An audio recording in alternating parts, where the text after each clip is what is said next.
Hello everybody, myself Salman. তো তোমাদের সাথে আরেকটা নতুন ভিডিও নিয়ে আসলাম ইন্টিগ্রেশনের ক্লাসটা। যারা এইচএসসি 27-26 বা যারা ক্যান্ডিডেট আছো অ্যাডমিশন, সবার জন্য এই ক্লাসটা। এই ক্লাসে A to Z ডিটেলস ইন্টিগ্রেশনের যা কিছু আছে সব যাবতীয় কিছু দেখানো হবে। তো চলো শুরু করা যাক। আচ্ছা, ইন্টিগ্রেশনের পড়ার আগে তোমার এই ইন্টিগ্রেশনের যে মেইন বেসিক ধর্মগুলো আছে সেই ধর্মগুলো জানা খুব প্রয়োজন। তো প্রথমে এই বেসিক ধর্মগুলো দেখাবো। তো ইন্টিগ্রেশনে কি কি ক্যারেক্টার আছে দেখো। ইন্টিগ্রেশনের ধ্রুবক বা গুণিতক নির্ণয় মানে কনস্ট্যান্ট কিভাবে তুমি আইডেন্টিফাই করবা, খেয়াল করো দেখো। তো ইন্টিগ্রেশনের ক্ষেত্রে আমরা জানি যে সামনে এই ইন্টিগ্রেশন সাইন ব্যবহার করা হয়, আর ভিতরে ইন্টিগ্রেশনের ফাংশনটা থাকবে, লাস্টে একটা ডিএক্স ফাংশন ব্যবহার করা, এর ভিতরে সকল মেটেরিয়ালগুলো থাকবে। এখন কথা হলো যে এই জায়গা থেকে তুমি ভিতরে যে ম্যাটেরিয়াল থাকবে এই জায়গা থেকে তোমার ধ্রুবক পদ খুঁজে বের করতে হবে। তো দেখো আমি ইন্টিগ্রেশনের ক্ষেত্রে ফার্স্ট রুলটা দেখাই। তো ধ্রুবক কিভাবে তুমি আইডেন্টিফাই করবা। তো ধ্রুবক আইডেন্টিফাই করার জন্য দেখো আমি একটা ইন্টিগ্রেশন লিখি, 3x dx। আমাকে যদি বলে এই ফাংশন ইন্টিগ্রেশন করো, তো এই ফাংশন ইন্টিগ্রেশন করতে গেলে আগে ধ্রুবক পদ খুঁজে বের করতে হবে।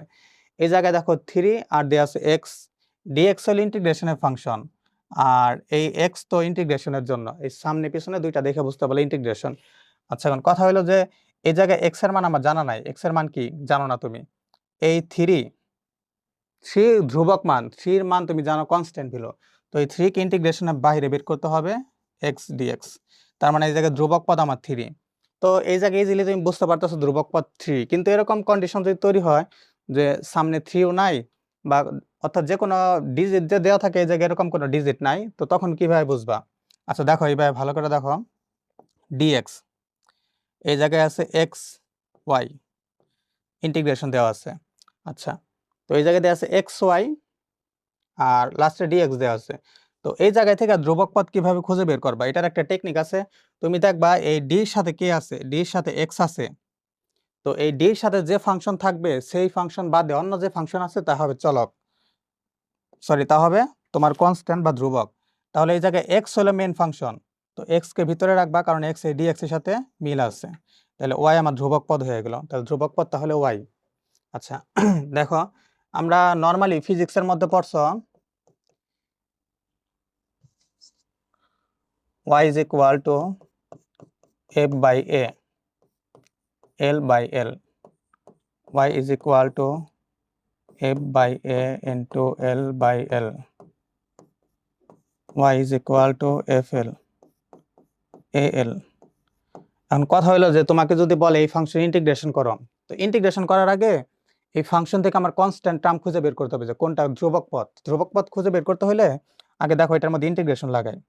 তো এই জায়গায় লাস্টে ডির সাথে কি লাগাবো আমি জানি না, এক্স লাগাবো, ওয়াই লাগাবো, জেড লাগাবো, কি লাগাবো তুমি জানো না। আচ্ছা দেখো সেটা পরে হিসাব।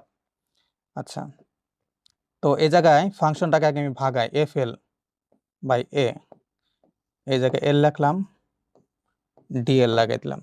এখন কথা হইলো যে আপনি কিভাবে বুঝলেন যে এই জায়গায় ডির সাথে এল হবে। দেখো এই জায়গায় সবগুলা, যখন তোমার সবগুলো অ্যালফাবেট থাকবে, অ্যালফাবেটের ভিতরে যখন কম্পেয়ার করতে বলবে যে কনস্ট্যান্ট পদ কোনটা বা ধ্রুবক পদ কোনটা, তখন মনে রাখবা যে বড় অ্যালফাবেট গুলা যেগুলো আছে সেগুলো হবে কনস্ট্যান্ট। তো কনস্ট্যান্টকে বাইরে বের করে দেই, ইন্টিগ্রেশন এল ডিএল। তাহলে এই যে ডিএল আছে, ডিএল এর জন্য ডিএল এর সাথে মিল আছে কার চেহারা, এল। তার মানে এল বোঝা গেল, এল মানে চলক। আর বাকি যে ফাংশন আছে বাকি ফাংশন কনস্ট্যান্ট। তোমার কনস্ট্যান্ট আইডেন্টিফাই করা হয়ে গেল, কথা ক্লিয়ার। তো এরকম ফাংশন, তার মানে তুমি যখন নাম্বার দেখতে পারবা, নাম্বার দেখলে নাম্বার কনস্ট্যান্ট, অথবা তুমি যখন দেখবা যে দুইটা টার্ম দেওয়া আছে, দুইটা টার্মের ভিতরে তুমি লাস্টে ডিএক্স এর চেহারা দেখবা যে ডির সাথে কার মিল আছে, ডির সাথে এক্স এর মিল আছে, দেন এক্স হইলো চলক, বাকিটা হলো কনস্ট্যান্ট। যখন তুমি বুঝতে পারবা না যে কখন মানে কনস্ট্যান্ট হবে, এরকম ডিএল কিছু দেওয়া নাই তোমার ফাংশনে, ডিএল দেওয়া ছিল না এই জায়গায়, ঠিক আছে, বা ডিএক্স ডিওয়াই এগুলো কিছু দেওয়া ছিল না, শুধু আমার এই ফাংশনটা দেওয়া ছিল, এটা ইন্টিগ্রেশন করতে হবে। তো তার মানে যেটা ক্যাপিটাল লেটার এখন ইন্টিগ্রেশন হিসেবে মানে ইন্টিগ্রেশনের কনস্ট্যান্ট হিসেবে কাজ করবে। তো কনস্ট্যান্টকে বাইরে বের করে দিলাম, বাকি যে ফাংশন আছে সেই ফাংশনটা চলক ধইরা ইন্টিগ্রেশনের কাজ শেষ করলাম। আচ্ছা, এটা হলো প্রথম টার্ম পড়াইলাম, মানে প্রথম ধর্ম যেটা আছে ইন্টিগ্রেশনের যোগের নিয়ম। আচ্ছা, যোগের নিয়ম কিভাবে, যোগ কিভাবে করা যায় খেয়াল করো দেখো।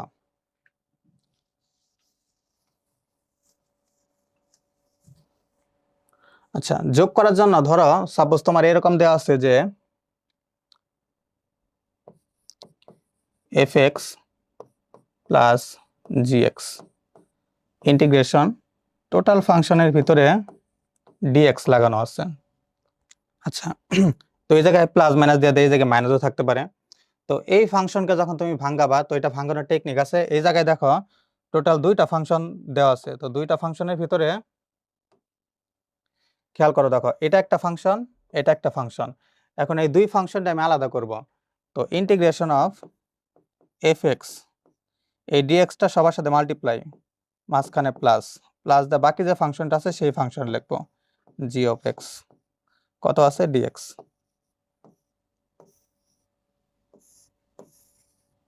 তো আমার ফাংশন বিভাজন হয়ে গেল। একে বলে ইন্টিগ্রেশনে ফাংশন বিভাজন নিয়ম, মানে দুইটা ফাংশন আলাদা করে দেবে। এখন কথা হলো যে যদি এই জায়গায় মাইনাস থাকতো তাহলে কি হতো, তাহলে এই জায়গায় মাইনাস এসে পড়তো, এই জায়গাতে আগে দেওয়া আছে প্লাস মাইনাস।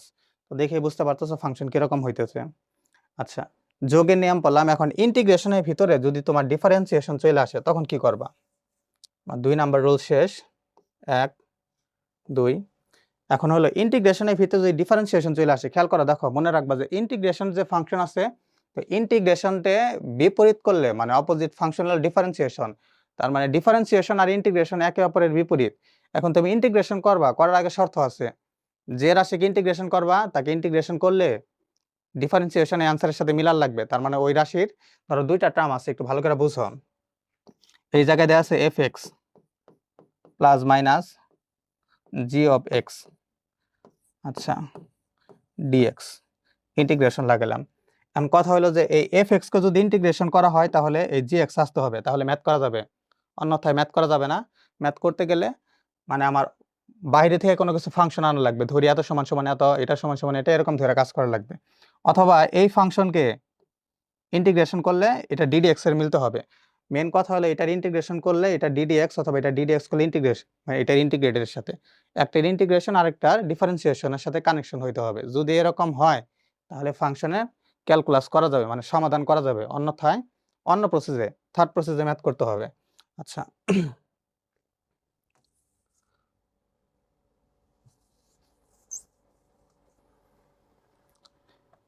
তারপর দেখো নির্দিষ্ট ইন্টিগ্রেটের ধর্মাবলী।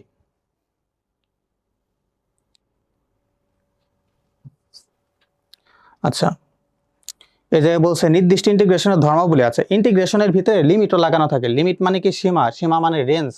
তোমার বইলা দেবে এই সীমা থেকে এই সীমার ভিতরে আমার ইন্টিগ্রেশন মান বের করো। খেয়াল করো, দেখো আমরা নর্মালি পরাবৃত্তের সমীকরণ পড়ছি। পরাবৃত্তের সমীকরণ কি? পরাবৃত্তের সমীকরণ হলো y square is equal two 4ax, এটা পরাবৃত্তের সমীকরণ। তো এটার ইমেজ কিরকম হবে? y square is equal two 4ax, image বের করলাম। আচ্ছা, এখন যদি আমার এটা বলে যে x square is equal to 4ay, এর জন্য এটার ইমেজ হয় এরকম।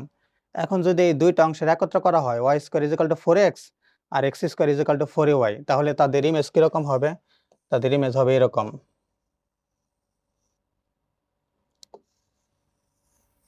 তাহলে আলটিমেটলি আমার এই অংশের মান বের করতে বলতেছে। তো এই অংশকে একটা নির্দিষ্ট এরিয়া বলে দিচ্ছে না? যখন এরকম কোন নির্দিষ্ট একটা এরিয়া বলবে তখন সেই অংশের ইন্টিগ্রেশনের জন্য আমার লিমিট লাগবে। আচ্ছা, লিমিটের ধর্ম আছে, একটা হইলো উপরে যে ফাংশন থাকে তাকে বলা আপার লিমিট, আর নিচের ফাংশনকে বলা হয় লোয়ার লিমিট। আচ্ছা দেখো, আপার লিমিট এটা হলো এ, ধরলাম এটা বি, এটা বলে আপার লিমিট, আর একে বলা হয় লোয়ার লিমিট। আচ্ছা, আপার লিমিটের ভ্যালু নর্মালি বড় থাকে, আর লোয়ার লিমিটের যে ভ্যালু আছে এটা ছোট থাকে। এখন কথা হলো যে এই লিমিট যে বসাইলাম, যদি আমি লিমিট শিফট করে দিই, এক্সচেঞ্জ করে দিই, তো সামনে একটা মাইনাস আসে। কিভাবে মাইনাস আসে দেখো, তো আমার ইন্টিগ্রেশন দেয়া আছে ইন্টিগ্রেশন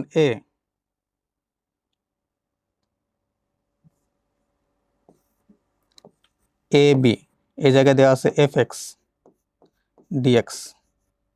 আচ্ছা, এই ইন্টিগ্রেশনকে যদি আমি লিমিটটা চেঞ্জ করে লিখি, তো এই ফাংশনের লিমিট চেঞ্জ করি, তো লিমিট চেঞ্জ করার কারণে এই জায়গায় বি দিলাম, এই জায়গায় এ দেওয়া হইলো, তো লিমিট চেঞ্জ হইলো।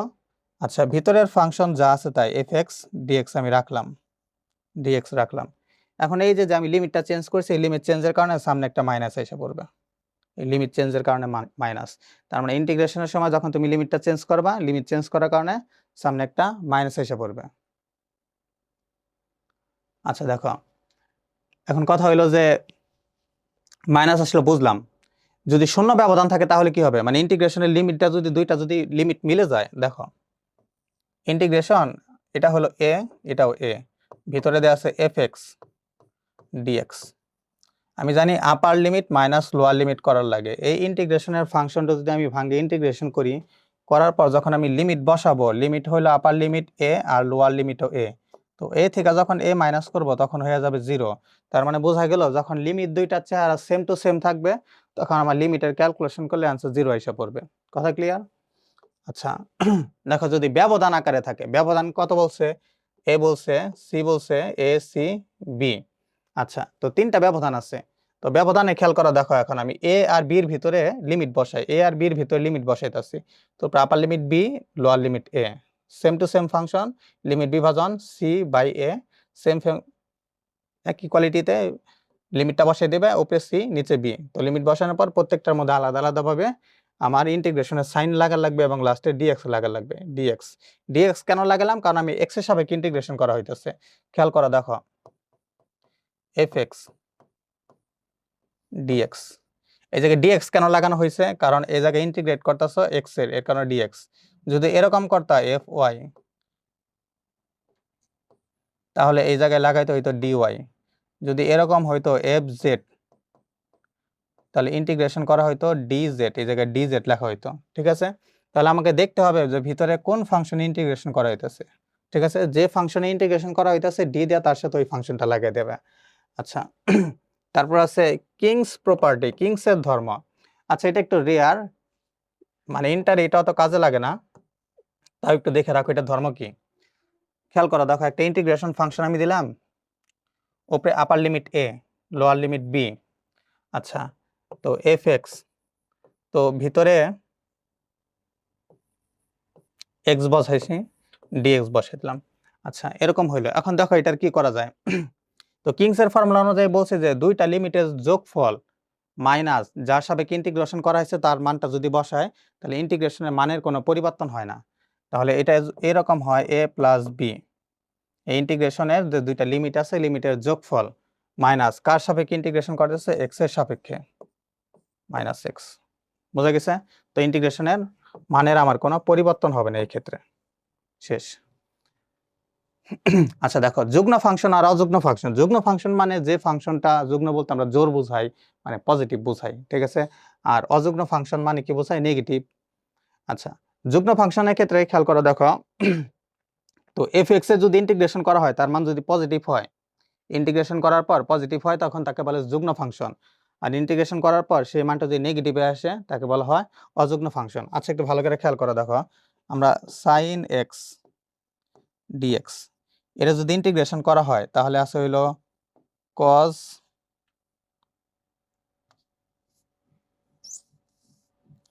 Integration of sine x dx.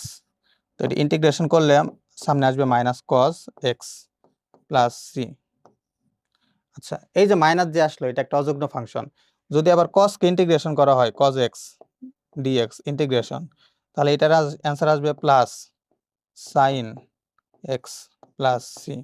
আচ্ছা এই সি লেখার কারণ কি, যখন ইন্টিগ্রেশন চিহ্ন চলে যায় মানে ইন্টিগ্রেশনটা আমার শেষ হয়ে যাবে তখন এটার পরিবর্তে একটা সি লাগাইতে হবে। সি মানে কনস্ট্যান্ট বা ধ্রুবক পদ।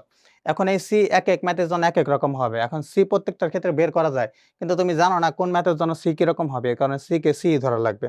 তো ইন্টিগ্রেশন ধ্রুবক চলে গেলে যখন ইন্টিগ্রেশন করা আমার শেষ হয়ে যাবে তো লাস্টে একটা সি আনতে হবে।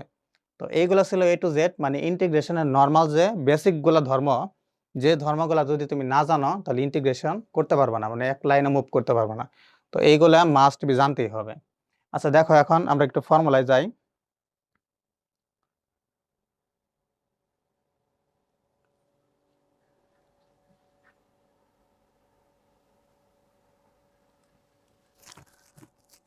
আচ্ছা দেখো, এই পাশে ইন্টিগ্রেশনের ফর্মুলা আর এই পাশে ডিফারেন্সিয়েশনের ফর্মুলা দেওয়া আছে। আচ্ছা ইন্টিগ্রেশন মানে কি, মানে যোগজীকরণ। ইন্টিগ্রেশন হলো ছোট ফাংশনকে মানে জোড়া লাগে লাগে লাগে লাগে বড় করা, মানে একটা বড় ফাংশন তৈরি করা। আর ডিফারেন্সিয়েশন মানে কি, ডিফারেন্সিয়েশন হইলো যে বড় ফাংশন আছে সেই বড় ফাংশনকে ভেঙে তুমি ছোট ছোট টুকরায় ভাগ করবা, মানে ডিক্রিজ করতেছো, এই কারণে ডিফারেন্সিয়েশন। আর ইন্টিগ্রেট করা তার মানে বৃহৎ করা, বড় করা। আচ্ছা দেখো একটু ভালো করে বুঝো, আমি বলছিলাম ইন্টিগ্রেশনের বিপরীত হয় হলো ডিফারেন্সিয়েশন, আর ডিফারেন্সিয়েশনের বিপরীত হলো ইন্টিগ্রেশন, মানে একজন আরেকজনের অপোজিট। আচ্ছা, ইন্টিগ্রেশন 1/x dx সূত্র কি? ln x plus c। এটা মডুলাস কেন দেওয়া হইলো? কারণ এই মানটা কখনো নেগেটিভ আসতে পারে না, তো এই মান নেগেটিভ আনা যাবে না, এর কারণে মডুলাস ব্যবহার করা হয়েছে। আচ্ছা এই জায়গায় একটু দেখো, সাইন এক্স কে ইন্টিগ্রেশন করার কারণে অ্যান্সার আসছে হলো মাইনাস কজ এক্স, কিন্তু এটা যদি ডিডি এক্স এ চলে যায় তো ডিডি এক্স এ কস প্লাসের হয়ে যাবে, ডিডি এক্স এ কস প্লাসের। দেখো d by d x sine x cos x.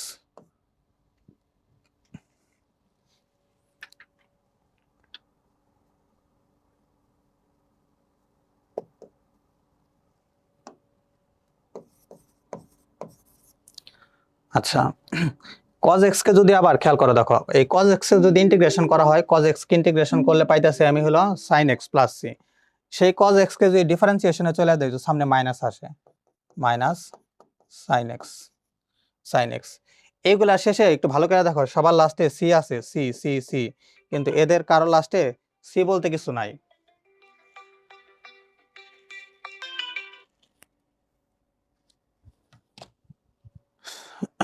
আচ্ছা তো দেখতেই পারতেছো sec x tan x, তো sec x tan x ওই জায়গায় যা করবো ক্যালকুলেশন করবো অপোজিট হয়ে যাবে, বিপরীত ফাংশন হয়ে যাইতেছে। তো এই ফর্মুলাগুলো আমার মাস্ট বি লাগবে, প্রত্যেকটা ফর্মুলা দেখতে হবে, কারণ ফর্মুলা ছাড়া তুমি একটা লাইন মুভ করতে পারবে না। তো ফর্মুলা আমার 100% জানতে হবে। তুমি যে ইন্টিগ্রেশনের ফর্মুলা জানো, ডিফারেন্সিয়েশনে ম্যাক্সিমাম ফর্মুলা হয়ে যায়, কারণ এই জায়গায় যে ফর্মুলা আছে সেটার অপোজিট ফর্মুলা এই পাশে দেওয়া আছে। আচ্ছা দেখো ফর্মুলাগুলো নিজের দায়িত্বে সবাই পড়ে নিবে।